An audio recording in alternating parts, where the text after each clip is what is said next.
cerita lagi tentang perjalanan hidup seorang anak manusia. Hari ini aku pengen cerita tentang bagaimana orang yang sombong dan kikir alias kedekut, pelit. Jadi ada nih tetanggaku, ini orangnya kaya banget loh, kaya raya lah, kaya banget. Ibu dan bapak ini pejabat sih. Mereka kaya raya loh.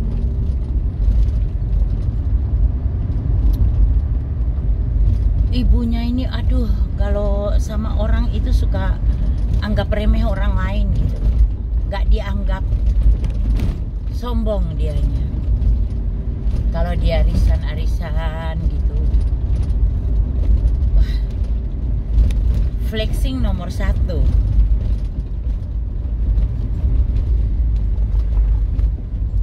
Dan orangnya karena memang orangnya sombong, cenderung kasar pada orang lain. Berbicara atau minta tolong itu tidak bisa dengan cara yang baik. Ngomongnya kasar, ya membuat orang lain tersinggung. Orang-orang yang seperti begini biasanya orang yang memang dari latar belakang orang yang tidak mendapat kasih sayang full dalam keluarganya.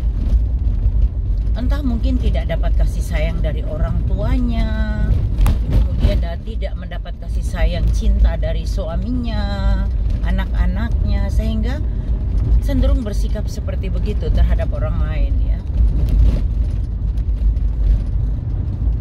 Cenderung bersikap kasar, seenaknya sendiri.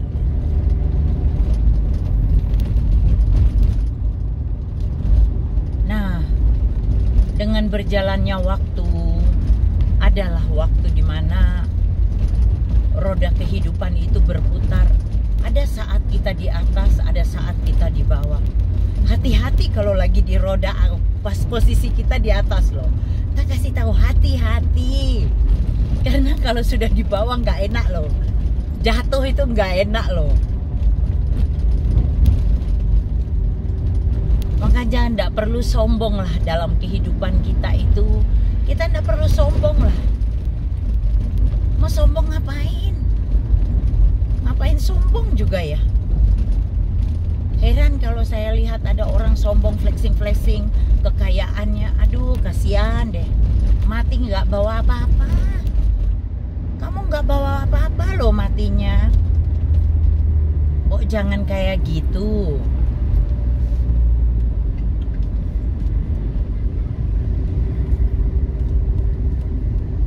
Jangan kayak gitu.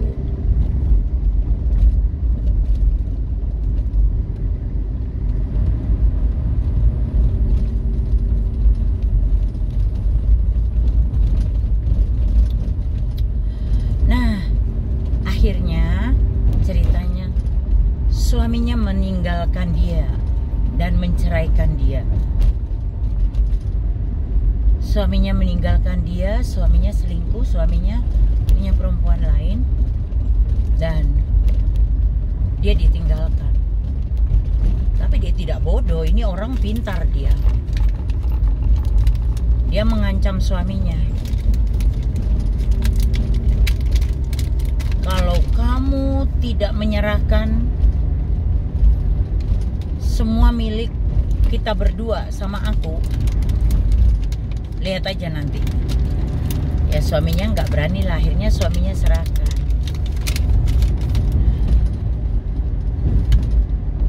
Tapi saya mau ngomong, akhir dari hidupnya ya. Kalau ada pepatah itu yang peribahasa, bukan pepatah, peribahasa. Semut mati di dalam gula. Semut mati karena gula. Bukan di dalam gula, semut mati karena gula. Artinya gini, semut itu di dalam gula, saking kerakusnya semut memakan gula, sampai akhirnya dia tidak bisa bergerak lagi dan mati di situ.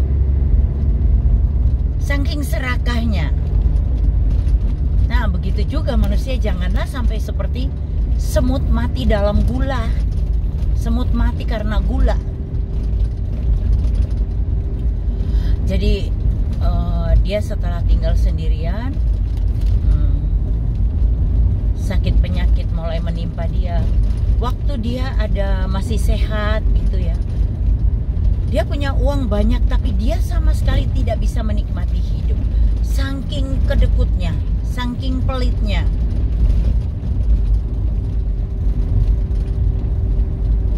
Jadi pembantu pun yang bekerja dengan dia 1 bulan pergi, 1 bulan pergi, gonta-ganti, akhirnya orang nggak mau ikut, saking pelitnya.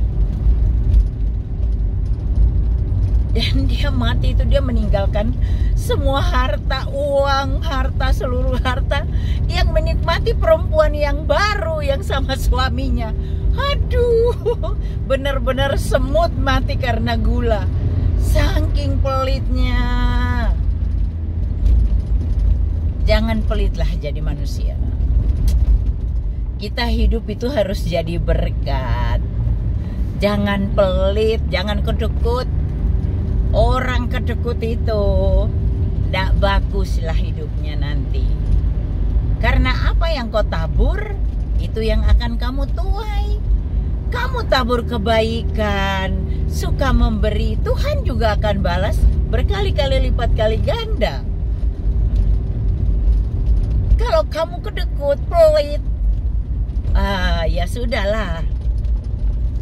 Hidupmu juga akan seperti itu. Walaupun banyak harta, kamu tidak akan bisa menikmatinya. Akhirnya apa? Semut mati karena gula. Aduh, itu kan ketololan ya. Tolol banget gitu loh. Kalau menurut aku ya, itu tolol banget. Berkat yang berlimpah-limpah tidak dipakai untuk satu kebaikan, kebajikan bagi kehidupan umat manusia yang lain. Gak mau berbagi saking pelitnya. Sayang ya.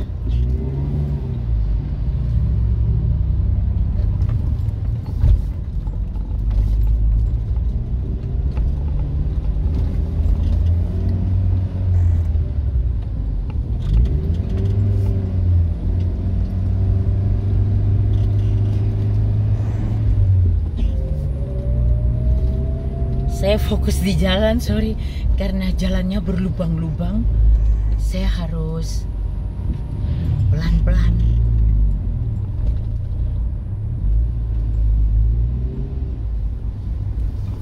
Lubangnya gede-gede, agak dalam. Sudah diberi lingkaran putih, dicat putih di lubang-lubangnya, tapi kok belum dikerjain gitu loh.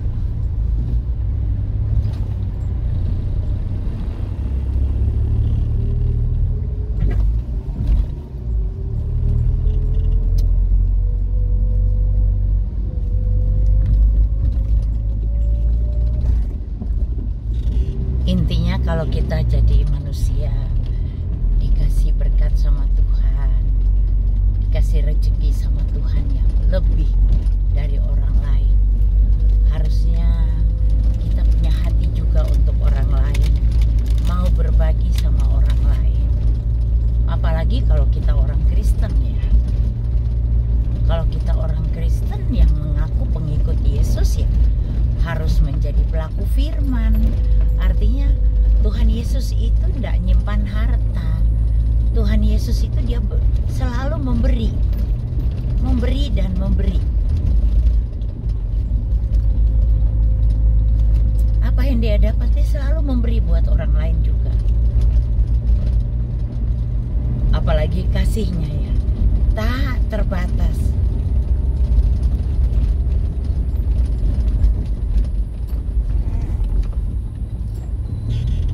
Kalau kita renungkan kebaikan Tuhan dalam hidup kita, Tuhan sudah melakukan banyak hal dalam hidup kita. kebaikan-kebaikan yang Tuhan lakukan dalam hidup kita. Harusnya kita juga punya rasa bagaimana timbal baliknya. Apa yang kita mau bisa balas pada Tuhan? Gak ada yang bisa. Perbuatan baik kita itu gak bisa untuk membalas kebaikan Tuhan. Semua kebaikan kita itu seperti kain kotor. Tidak ada yang bisa membalas kebaikan Tuhan apapun. Kita nggak bisa balas. Oleh sebab itu, berbuat baiklah pada sesama. Kalau kamu memang punya berkat, berbagilah.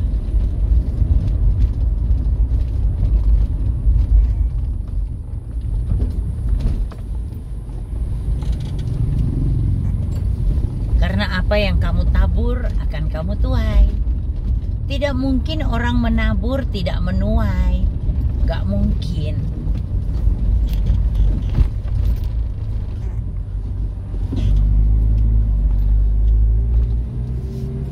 Kita menabur pasti kita menuai. Kita nanam cabai pasti panennya cabai. Kalau kita nanamnya durian, ya pasti panennya durian, gak mungkin kita manennya kelapa. Berbuat baiklah selalu. Apa salahnya sih kita berbuat baik?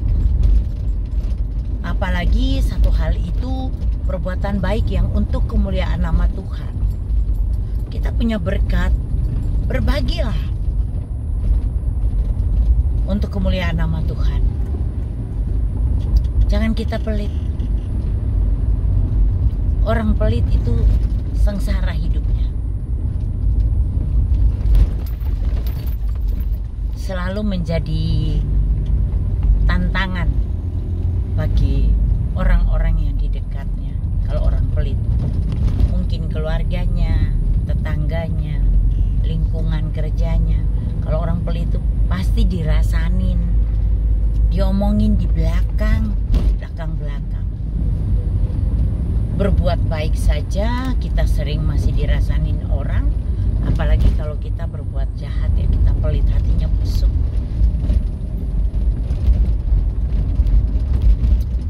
Wajah boleh jelek, tapi hati jangan jelek, jangan busuk.